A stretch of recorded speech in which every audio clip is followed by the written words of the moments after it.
Reme.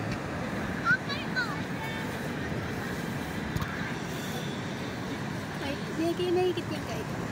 Nagagit siya.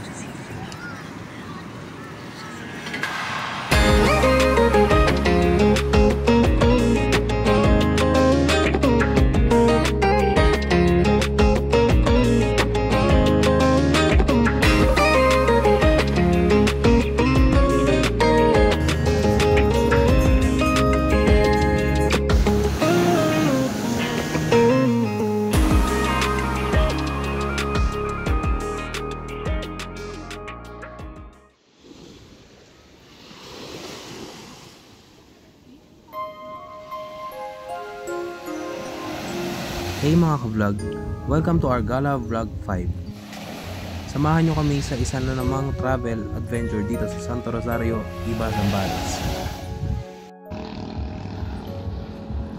Pagdating pa lang namin, ramdam na agad yung probinsya vibes.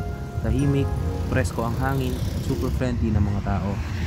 Habang naglalakad kami sa barangay, kita mo talaga yung simpleng pamumuhay dito. May mga batang naglalaro sa kalsada, mga tindahan sa gilid, at syempre, yung view ng mga bundok sa malayo.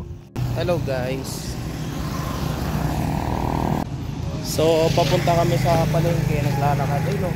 Alam nyo ba, ang Iba ay capital ng Zambales, at ang Zambales mismo ay isa sa mga pinakamahabang coastal provinces sa buong Luzon.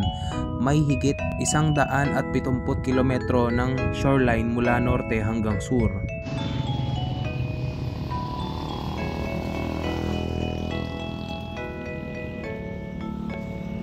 Ganda ng lugar dito, oh.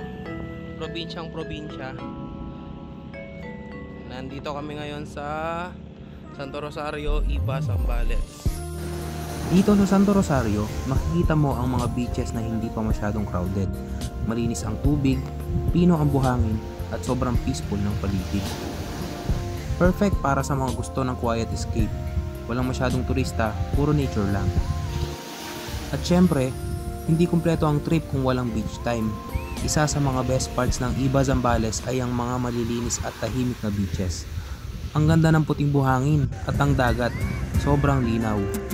Yung tipong gusto mo na lang magtampisaw buong araw. Dito sa Santo Rosario, maraming hidden spots na perfect for swimming, picture taking at chill lang. May mga parts ng beach na halos walang tao, kaya parang private paradise mo na rin. Ang ganda ng kulay ng langit at yung alon sobrang calm. Parang perfect reminder na minsan kailangan mo lang magpahinga at mag-enjoy sa simpleng bagay.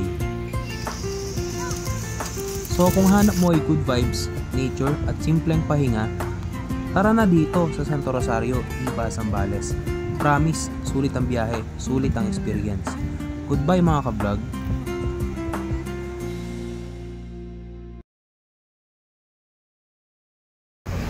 Lapit na kami.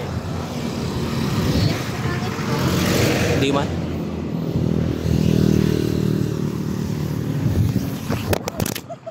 Grabe.